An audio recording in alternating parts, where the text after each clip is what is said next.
Hi everyone, I'm Matt LaMarsh with Keller Williams First Atlanta, and this is Selling Sandy Springs.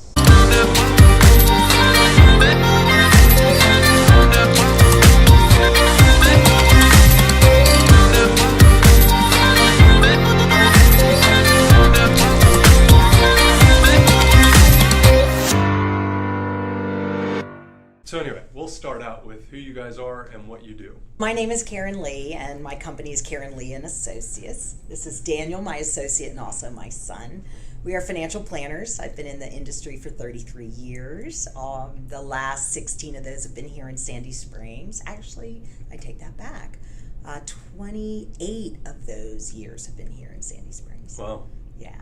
Very good. Yeah. Very good. So tell us a little more about the services that you guys offer, the products that you offer, and also kind of your process, because when we think financial advisor, it's kind of scary, kind of intimidating, but break it down for us as far as what you guys do and who you work with. So there's a lot of people that will call themselves financial advisors that have different things that they do in our industry.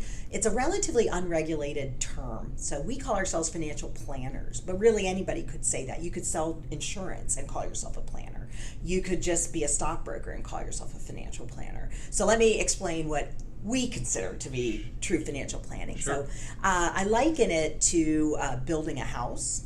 I actually have my undergraduate degree is in architecture. I did leave that field after only 2 years of becoming an architect for a couple of reasons. One is that I always wanted to get married and have a family. I always wanted to be able to be a good mother, but I always really wanted to work too, which wasn't real in vogue 30 years ago, but it was who I was. So as an architect, I found that the industry at that time was not welcoming to women working either part-time or flex schedules. I had watched 2 women at my architecture firm have babies, come back, want to go part-time, told no. They all went home and raised their children, and many of my architect girlfriends never went back to work full-time. So I went looking for a new career. My number one goal in looking was something that would help other people. That was just a calling I'd felt from childhood. I wanted to do something that would help a lot of people. But I was weirdly very good with math. Love people. It's hard for me to dislike a person until they do something to make me dislike them. On first impact, I love people. But long term, I was looking for a career that would offer me the flexibility to be both a mom and a good businesswoman. And I did a lot of research on this, and about 9 months into my research, I discovered this industry of, we'll call it financial services. And they told me after 5 years of hard work, I could probably write my own schedule. I was 25 years old. I looked at my boyfriend, who's now my husband of 31 years, and I said, hey, do you mind once we get married waiting about 5 years to start a family? And he said it was fine. So 5 years in, I had Daniel, and the rest is history. When people ask me what I do, I like to liken it to my architecture days, and if I was going to be your architect and you wanted to build a house. So if we had our initial meeting, the first thing I would ask you is, what does this house really look like? And you might say to me, I've just always envisioned wanting a red brick house. Well, I wouldn't stop at that moment and say, red bricks are on sale at Home Depot. Let's go buy some bricks while they're on sale. The next thing I would do is I'd ask you more questions. Well, okay, tell me more about the red brick house. How many bedrooms? Are all the bedrooms upstairs, or do you have one on the main level? Tell me what it's like when you walk in that house. Is there a sweeping staircase up to another level? Is it all a ranch? Can you see right through to the backyard? So we'd have an ongoing conversation about what it looked like. From there, I'd have to talk to you about your budget. What's the numbers that we are going to deal with? And from that point on, I still wouldn't say, by the way, those bricks are on sale, let's go buy some bricks. I'd actually go do some homework, and I'd start drawing up, or using a computer these days to draw up what I think you were trying to tell me you wanted out of this house.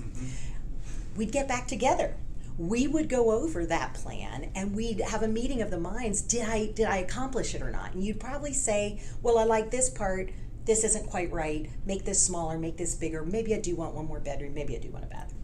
At the end, we'd then work with that resource of your budget, and we'd see if we could make this house happen on that. And it's likely that the answer would be no. Maybe we're going to have to cut back. Maybe we're going to have to do a phase 1. Later, there'll be a phase 2. But again, we'd come to a meeting of the minds on what this plan for this house of your dreams would look like. At that point, would we then go buy the bricks? No, that would still be premature. You've got a lot in a neighborhood. We'd go to the job site. What is the very first thing the construction crew would do on that job site? They would start digging a foundation. They would not be going and buying bricks. That would be premature. They would actually be digging for a foundation, and that foundation would become the most important part of your house. It's going to hold the house up during the worst floods, during the tornado winds, and earthquakes. But interestingly, when your friends come over to see your house for the first time and you're giving them the nickel tour of how beautiful it looks, you are not going to go get a flashlight and go, come on, let's go down to the basement so we could see this foundation. It's amazing and it holds my house up.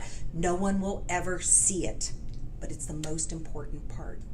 And so that analogy leads to what we do with our clients. The problem in our industry is too many people that call themselves advisor lead with the solution, and they miss all these important steps. So step 1 is make a plan. Let's not start buying anything yet. Let's make a plan. Where are you today? What do you own? What do you owe? What are your resources to work with? Your company benefits? And where do you want to go? What are you trying to accomplish? You want to have children, buy a house, educate them, retire at a certain age, take care of parents, whatever that might be. Now we've got a plan. And from there, let's make sure you have a really strong foundation. And I usually will draw a picture of that financial planning pyramid with a foundation of risk management, all the different insurance products you need to protect you against risk, liquid investments, so we have emergency money and we're not living paycheck to paycheck. And then we get into the fun, sexy stuff of investing, how to build wealth through either real estate or stocks, bonds, mutual funds, etc. And then the rest of our service is an ongoing relationship because most clients can't do everything they need to do in that first year. So we want to meet every single year and modify the plan, tweak the plan, move you forward in the plan. So we are your educator and your coach and your top cheerleader to making all those dreams for the future come true. Perfect. So Dan, tell us a little more. We've got the process down. Tell us a little more about, obviously with the internet, with a lot of information out there, tell us a little more about your process. What makes you guys different here, and why, like she said, why someone would choose you guys over someone that's offering that kind of solution-based product, if you will. Sure. So I think the biggest thing is to start with how is our industry different than it used to be. And say 30 years ago, liken it to buying a car. If you needed to buy a car, you went to the dealership, you sat down with the salesperson, and they tried to sell you a car. And you had to figure out in the moment what was good advice, what was bad advice, and you really didn't have a basis for knowing everything that you needed to know until you lived it. What's different than how it used to be is we have, just like you said, technology has progressed so much.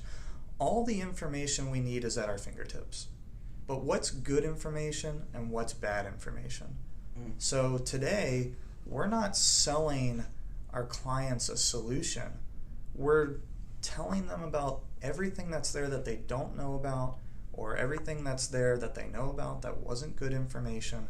We're a source of unconventional wisdom, and we're a guide to them through this process, educating them along the way and helping them take ownership in what they're doing and make informed decisions rather than just coming to us and us saying, here's the solution to your problems. Tell us a little more about how someone gets engaged as far as how you guys get paid, but also the value that you add to the process. Because if we're reverse engineering our future here and we're talking about building a financial house, how does it work? How are you guys then compensated? Right. Well, so our clients are able to pay us in 2 different ways.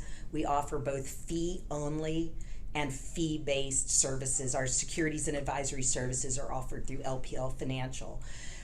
Fee-based is typically let me do it the other way. Fee only is that someone is really, I don't know if they're a do-it-yourselfer, but they really are just coming to us for the plan.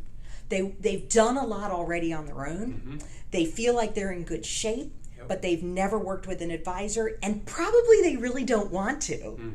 But they want a second opinion that what they're doing is right. They want to pay us a flat fee. And I'm going to tell you that right now my flat fee is $4,000, but Daniel can offer a flat fee plan for $8,000.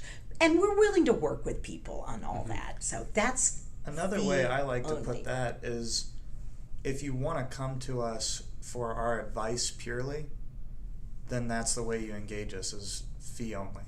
And we still take you through the entire process, start to finish. I mean, financial planning is the heart of what we do, so that is what you're going to get.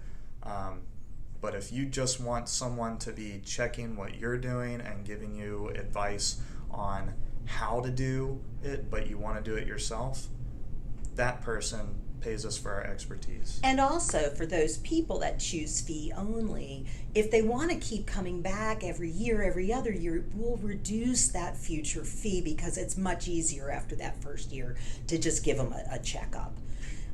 Fee-based happens to be a more popular way that people are advising us. I think because as advisors, we don't really attract the do-it-yourselfer as much. It's the person that wants to build a relationship long-term with someone that they can just trust to help them make good decisions about all things financial. And so those people actually want to use us to build the plan and then implement the plan. So in the implementation of the plan, fee-based means that when we manage their investments, we are charging a small percentage of their account. That percentage is lower the more money a person has with us, and our fee schedule is available on our website for that. And in addition, if there are any insurance needs, we're happy to help them with the insurance. We handle life, disability, long-term care insurance. We are not tied to any individual company, so we'll research all of them. But that is a commissionable product just because that's the nature of the insurance industry. But we're happy to be that one-stop shop for the person who wants to come, get a plan, and have us implement the whole thing for them. Again, annual checkups are part of that, and no individual fee will be charged annually in addition to the asset fee. Perfect. The way I like to describe that, and you might hear it called assets under management, is the person who came to us for purely the advice and our expertise is paying a fee only.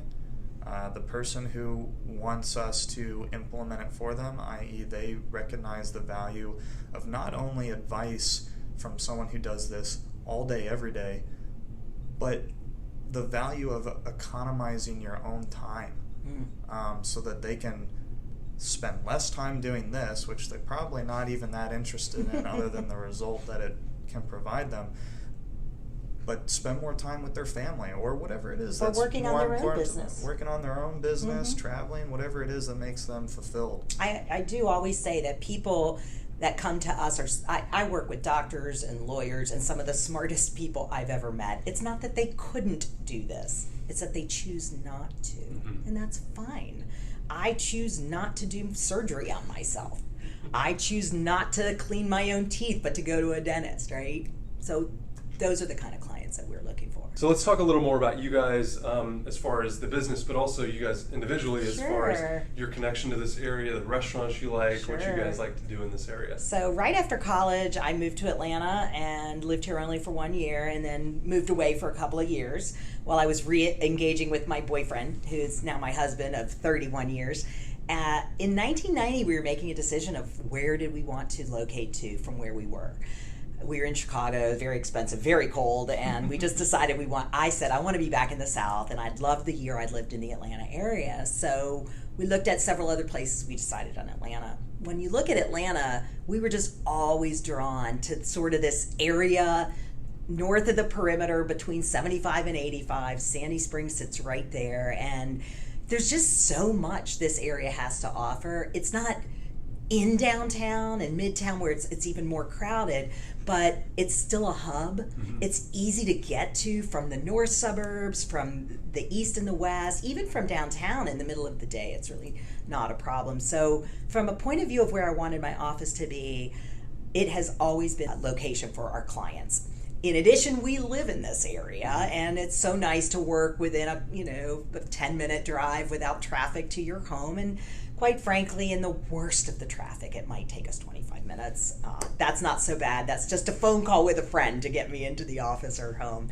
So I think the parts, though, I love the most about Sandy Springs in this general area is all the trees that are still here, the rolling hills, the suburbs, the neighborhoods are just beautiful in this area. People that come and visit us from out of state, they drive into my neighborhood and they're like, this is like summer camp. It's so hilly with all the trees, and I just love this area. And I think it is very convenient for our clients as well. So. Perfect. Daniel, how about you? Story is not too much different. It started with graduating college. I didn't move to Atlanta. I moved back to Atlanta. And when I was trying to decide where I wanted to live, obviously her office was already here, so when I made the decision to join her business, that was an easy one, and glad that it worked out that way. But when I made the decision of where I wanted to move, it was kind of where do I want to be, and the biggest thing for me ended up being the quality of life decision to move into Sandy Springs, because literally I am 20 minutes from anything and everything that I want to get to. I live right next to Chastain Park off of Roswell Road. It's a clean area. It feels safe, but there's plenty of things to do. And Sandy Springs has done a remarkable job of building that up too, between things like the new cinema and tap house that's there, or the new Sandy Springs, the city center, the restaurants that are popping up. I mean, my favorite restaurant is Bogart's Food Arts. Love it. We know them from her Knoxville days, and they moved into the area and chose to put their restaurant there in Sandy Springs for the same exact reasons. One of our charitable, close to our heart causes is the Drake House. They're up in Roswell, but they have 3 boutique thrift stores that help fund our program and dress it's crisis housing for single mothers that have children in the North Fulton County area. But we have a thrift store that we opened in Sandy Springs. It's actually our newest and our most popular at this point. So everything we love about Sandy Springs. Yeah. And they are growing. I mean, for being one of the older neighborhoods in Atlanta, they are growing and constantly putting new stuff there to attract people in. I don't think I'd want to be anywhere else. So if someone wants to get more information, wants to connect with you guys, maybe get a good idea of a good snapshot of where they are, but also where they want to go, what's the best first or next step for them to take? Well, they can absolutely just give us a phone call. My assistant, Jessica Callahan, is 770-353-6383. They can go to our website, which is KarenLeeAndAssociates.com, all spelled out, and there's a Contact Us page that will shoot an email to both Jessica and myself. It's important to me that you understand the kind of people that generally come to work with us. First of all, we offer an initial appointment at no cost and no commitment, both for us and for our client. I mean, this is very personal information that we deal with our clients, and we think it's real important that we meet. But besides for just having a meeting of the minds, make sure we all like each other and feel like we can spend 20 years meeting every year together, because we're in it for the long term with our clients. Yeah. The type of people I'm generally working with now at this stage in my life are usually pre-retirees to retirees. Usually they're within about 5 years of retiring. They think they've done a good job, but they're worried that they might not have, and they want to come in and get an outside opinion. Sometimes they've met over the years with other financial advisors of different varieties, but it hasn't really stuck. They haven't found that one trusted person. so with that in mind, I reached a capacity for how many people I can really have that kind of meaningful relationship with several years back. So you can imagine my delight when my son graduated college and said he wanted to join me in the industry.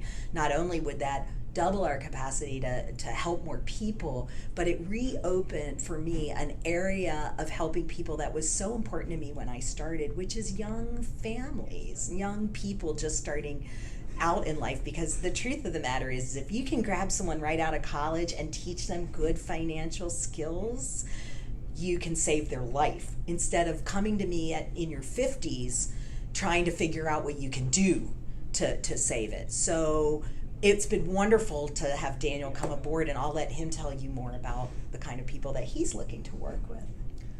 I think right now it's really anyone who this process resonates with, anyone who is serious about investing in their future. I would say typically the people that I'm working with are between the age of late 20s to late 40s. That could be families, that could be people who are experiencing changes within their career. Maybe they got promoted to a position that's changed their financial situation drastically, and they want to make sure that they're prepared and taking advantage of that. Maybe it's they're leaving that career and they're moving into a new situation with a new company where they're not familiar how that's going to change their financial picture, or they're starting their own business, and they want to know what comes along with being a small business owner.